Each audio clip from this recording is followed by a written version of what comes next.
ગઢડા તાલુકાના ગઢડા ગામની દીકરી મહિમા પંડ્યાના શત નમન। આજે હું તમને બાળ વાર્તા કહેવા માંગુ છું, તો આપ સૌ શાંતિથી સાંભળો તેવી મારી નમ્ર વિનંતી છે। વાર્તાના શબ્દ છે કાગડો અને કાબર। એક હતી કાબર અને એક હતો કાગડો। બંને વચ્ચે દોસ્તી થઈ। ધીરે ધીરે કરતા બંને પાક્કા દોસ્ત થઈ ગયા। પરંતુ કાગડો અને કાબરમાં એક ભેદ હતો। કાબર સાવ એટલે સાવ ભળી ભોળી, પરંતુ કાગડો બહુ પાક્કો હતો। એક દિવસ કાબર કાગડાને કહે, કાગડા ભાઈ, ચાલો ને આપણે ખેતી ખેડીએ। દાણા સારા થાય તો આખું વર્ષ ખાઈ પીને મોજ કરશું। પછી તો કાગડાની હા થઈ ગઈ, એટલે બંને પોતાની જાતોથી ખેતી ખેડવા લાગ્યા।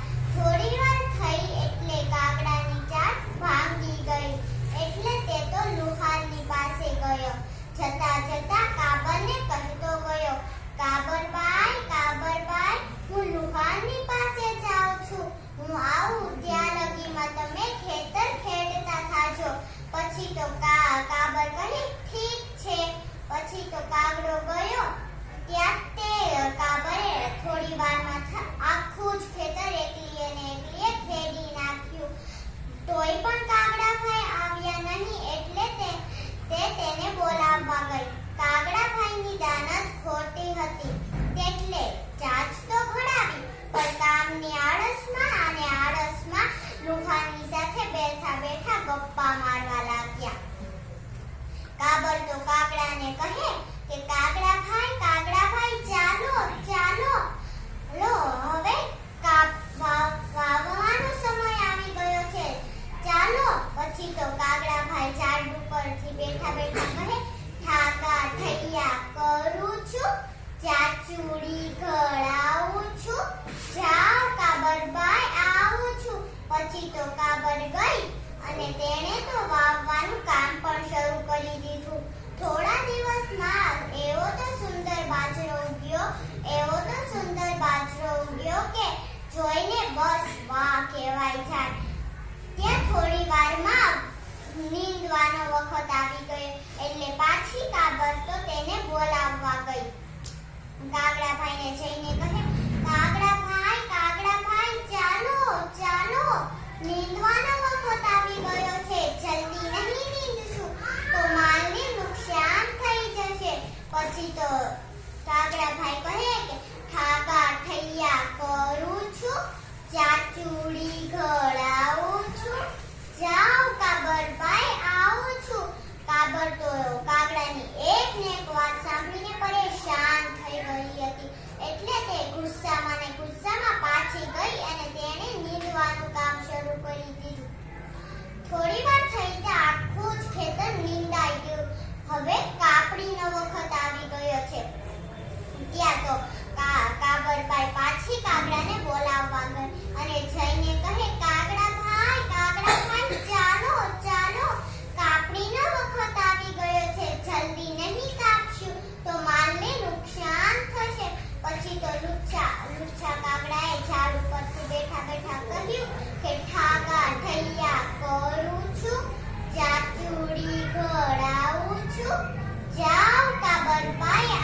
બધી જ જગ્યાએ ઢુસ્સા ને ઢુસ્સા ભરાઈ ગયા.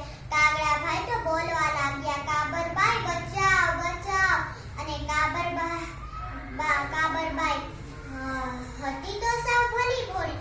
કાગડાભાઈ ફરીથી બોલ્યા, હવે હું કોઈ દી આળસ નહીં કરું, મને બચાવ બચાવ, હું તમારી સાથે જ કામ કરું. એટલે તો કાગડાભાઈનો હાથ પકડીને તેને કહે,